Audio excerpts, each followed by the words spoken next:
Thank you for the introduction. In my speech, I present results from our study, Young People and Their Perspective on Conflict Situations in Social Networks.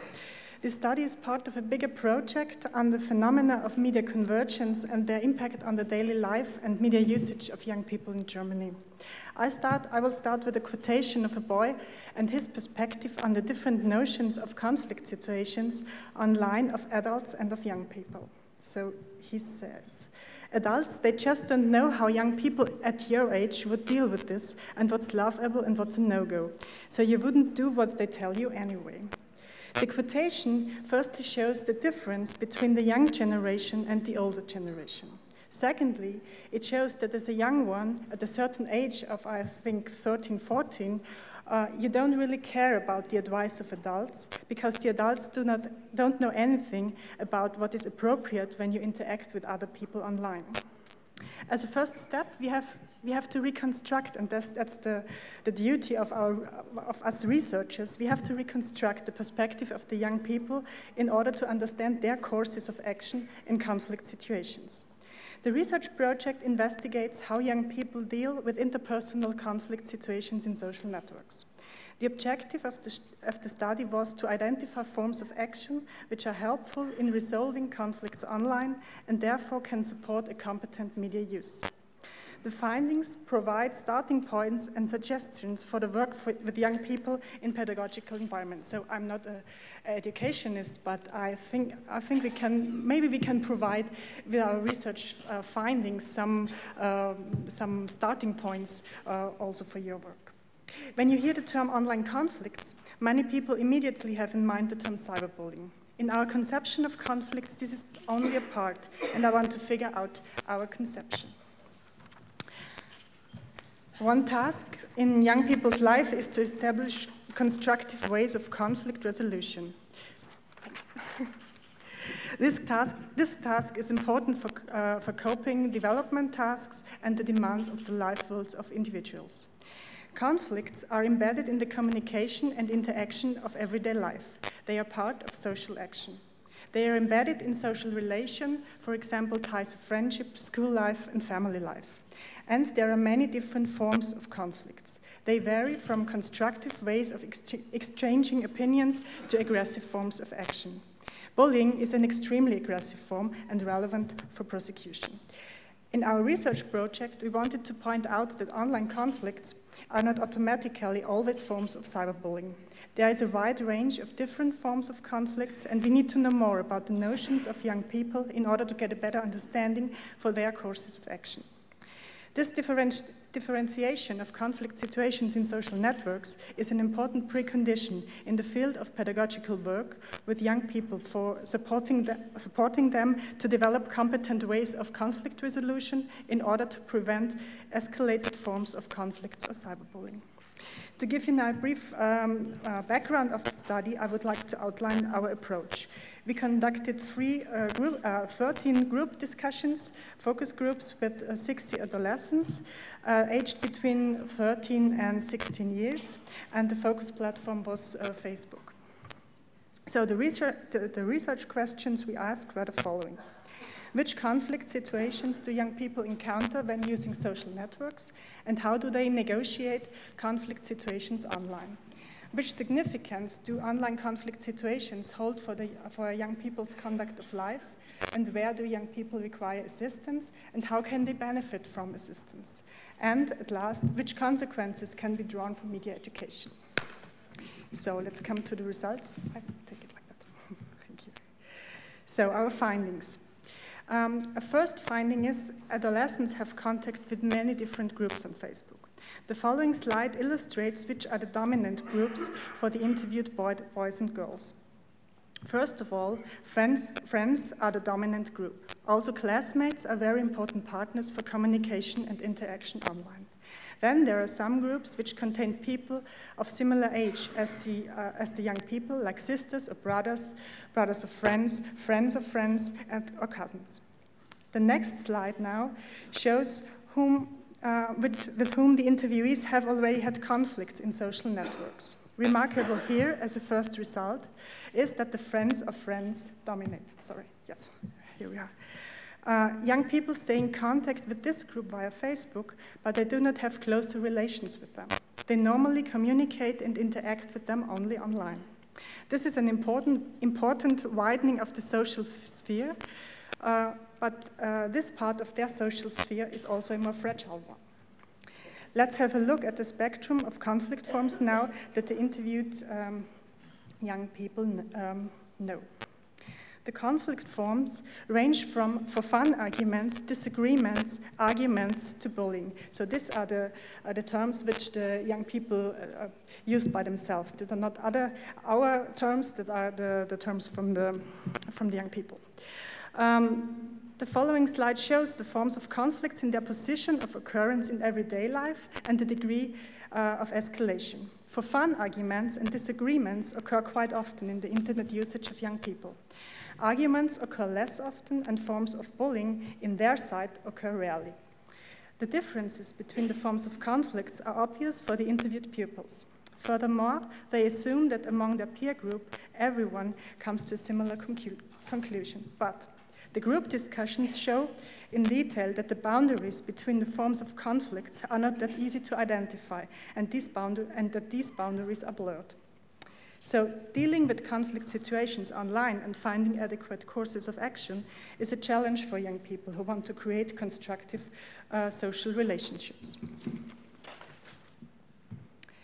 So let's begin with the for fun argument and what the young people say about this. The following quotation shows what young people have in mind when naming a certain situation a for fun argument. Well, I'm not really bullying anyone. It's not bullying in my case, it's more meant as a joke. But actually the other person also knows that. As for fun argument, the young people describe funny interactions online, which are as-if arguments. They contain insults, but the actors know that this is just for fun, that this is a joke. Difficulties occur when these for fun arguments are interpreted in the wrong way. In the case of a for fun argument, one person decides for themselves what others will have to find funny, even though there are no clearly defined boundaries between a joke and an insult. This is important to know when we want to understand what leads to the escalation of such for fun arguments. Different assessments of whether it is a joke or a serious argument lead to conflict escalation. In the perspective of adolescence, there are two aspects which support the development of serious forms of conflicts. Therefore, the framing of being in an online situation is a crucial factor. Firstly, they talk about dynamics at the socio-psychological level. They point out that online you are probably less inhibited than offline, and this causes misinterpretation, and a certain situation is crossing the line of a joke. Secondly, the young people name misunderstandings as an important factor. Misunderstandings are much more likely to occur with the group of friends of friends. With friends of friends, they don't have communication routines and established ways of interaction like in their relationship with friends. These misunderstandings also more often turn to situations with a higher degree of escalation.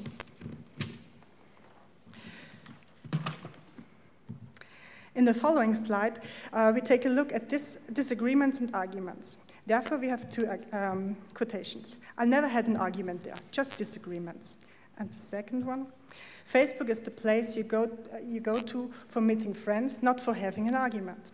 So also disagreements are very common for the pupils. They describe them as arguing about different opinions and positions. Young people take such discussions very seriously, but they also have fun during such discussions. Especially online, some of the interviewees are very keen to debate, while others try to avoid such situations. In contrast to disagreements, an argument is something very emotional and earnest.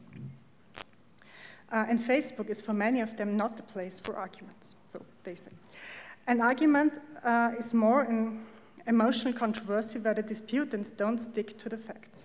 Arguments in an online community are often triggered by misunderstandings where for fun arguments lead to emotional assaults. Typical reasons for arguments are false statements or statements which get to the ear of third persons unintentionally. So let's come to the more escalated form of conflicts, the bullying. Adolescents use the term bullying or cyberbullying for aggressive forms of conflicts that are not acceptable within their ethical understanding, within their moral concepts. In their view, these forms of conflicts are associated with severe consequences. A pupil with a low educational level quoted, cyberbullying, that's where it has to stop. At a first glance, stop seems to be very distinct. As showed with other forms of conflicts, bullying is also a topic of negotiation and refers to the individual's ethical understanding to their moral concepts. Young people dissociate themselves from conflict forms, which they call cyberbullying. But this drawing the line does not automatically respond with the perception of others, like other young people or adults. The boundary between bullying and acceptable forms of action is based on the moral concepts, the moral orientation, and courses of action that are accepted within the social environment. Some pupils have experiences with conflicts with others, which others would name as forms of cyberbullying. But they don't consider these forms as cyberbullying themselves. You see, we have here in the field of bullying, we have this blurring in the definition of boundaries in a very clear way. So in the next step, we want to reconstruct the courses of action, how they resolve conflicts, how they deal with conflicts. There are always at least two possibilities when you encounter a conflict situation. You can either pursue a resolution of the conflict, or you can go into confrontation and accept a further escalation of the conflict. The majority of the young people we spoke to clearly state the intention to resolve conflict situations at an early stage and not to seek an escalation. Our findings show that online conflicts can be described as a phenomenon of an. Our findings show that online conflicts cannot be described as a phenomenon of an isolated cyberspace. Instead, the interviewees accurately reflect upon the conditions of media-based communication. An example for this would be the question of when it is appropriate to reconcile online and when it is better to talk face-to-face, as the following quotation shows. It's always helpful to talk personally with each other because that way the other person is more convinced of what you say. For example, if you give a reason for something on the internet, they just don't care, I think. But if you say it personally, it is more believable somehow. What is appropriate has to be evaluated for every specific situation. According to the young people we interviewed, the degree of escalation and the personal relationship play an important role. Yes, I also think, another quotation, yes, I also think it depends on the volume of the argument. If it is about a small comment or some kind of misunderstanding, you can easily do that over the internet. It is also important to look at the hints to value orientation.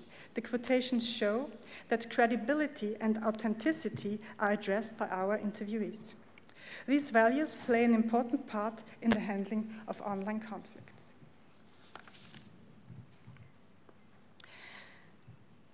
On the other hand, the people we interviewed also know a variety of ways that add to the escalation of conflict situations.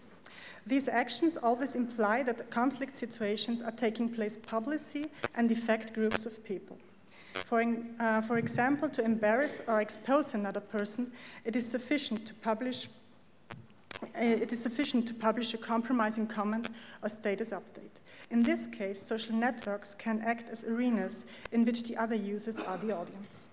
But if someone wants to exclude another person socially, there have to be others actively involved. Exclusion only works if the whole group ignores and excludes this person. In such a situation, the person involved have to decide which actions are adequate. Social norms and moral concepts, again, play a very important role. Intimidation online often means threats of physical violence. Even though this is a highly controversial matter for most young people, there are social cultural differences and there exist various opinions. No punching. Fighting is not a good solution, stated one boy. And another, yes, fighting is a good solution, but legal fighting, boxing gloves, UFC broadcast, you know, like on TV. We see that pupils with a lower educational background are more likely to accept physical violence, but also only under certain conditions. The majority of adolescents from a formerly higher educational background refuses physical violence in conflict situations. However, they tell of ways which involve subtle provocations or psychological abuse.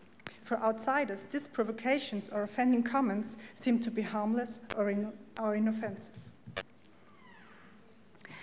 Another option which is often given by the interviewees is to ignore a conflict situation. It is not always clear if this means that they want to stand above certain provocations and simply want to avoid conflicts, or if it means that they feel that they have to endure the provocations and see no other way than to repress the conflict.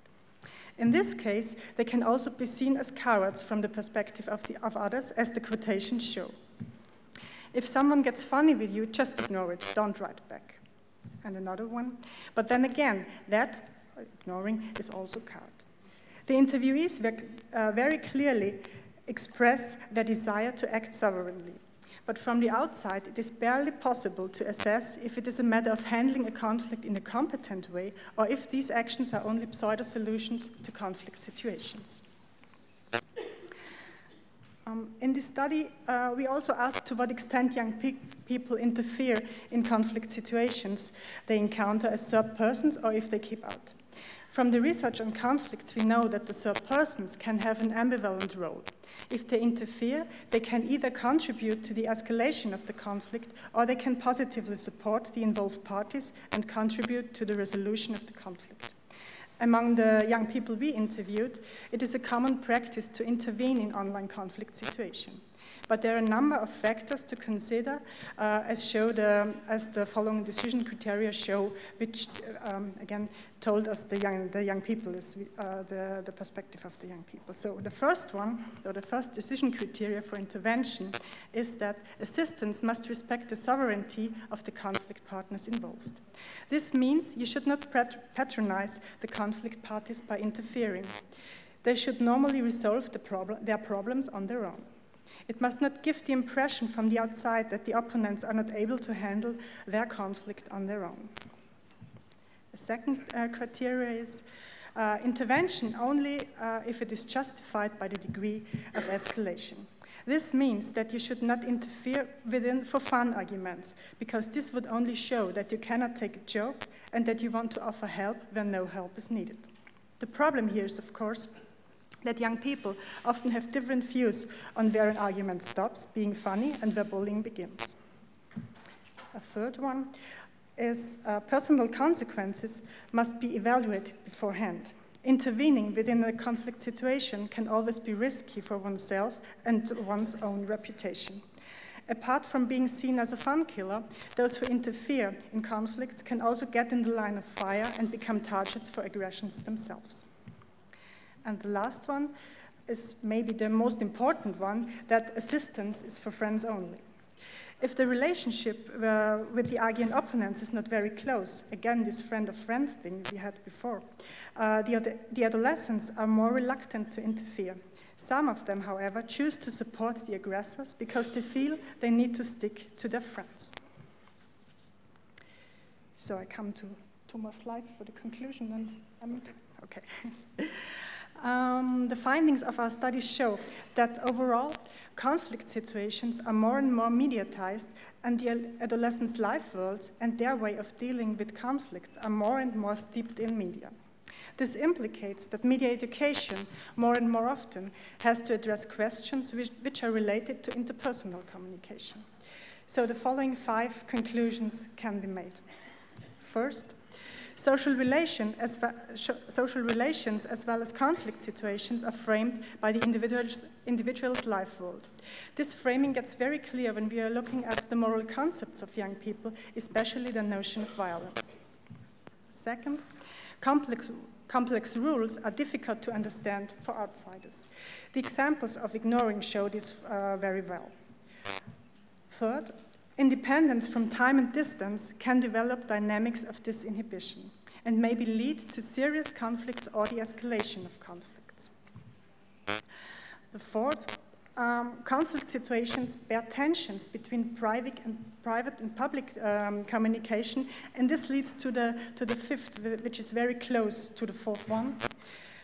Social networks can act as arenas for conflict. What does this mean? So public communication as such can constitute the cause for conflicts. Social networks can specifically be used as an arena where conflicts can be dealt with in public. And the audience in social networks can potentially aggravate the conflict situation. So what does these conclusions mean now for the educational work, which has the main idea of finding constructive ways of conflict resolution?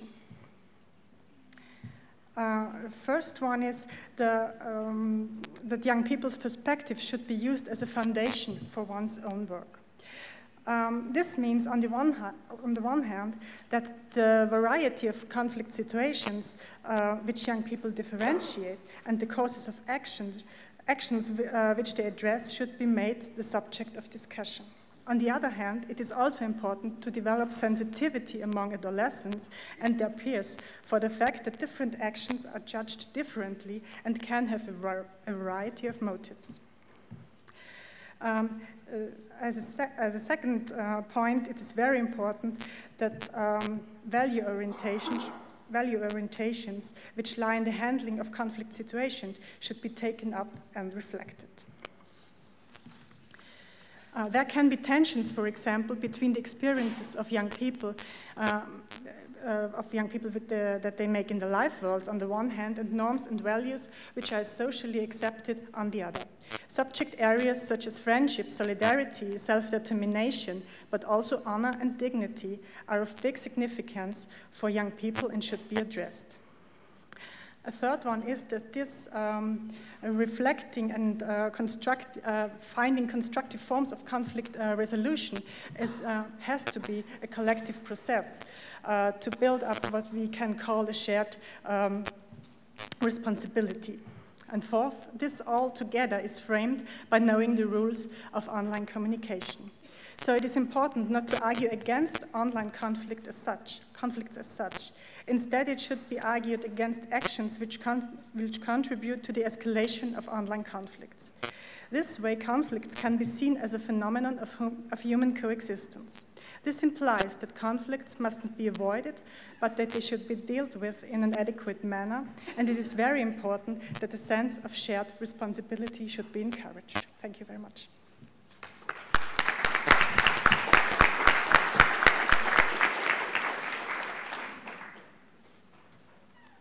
Thank you very much, Ulrike.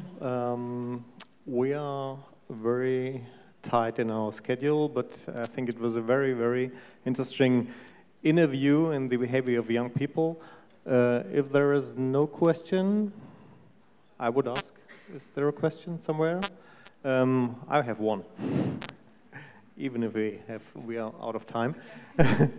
No, it's more, you heard the presentation of Gabriela, and this was the same age group, 13 to 16, 13 to 17.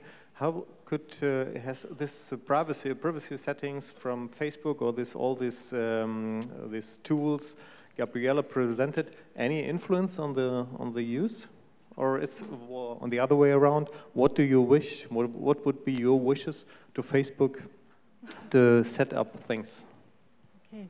Oh, that would be a longer comment. Maybe we can discuss this in the break. But only a short comment. I skipped the results with the question: where do young people? What do young people think about assistance? So if we ask them which sort of assistance do they need or do they want? And first of all, this is a matter of transparency for the young people. If they don't have an idea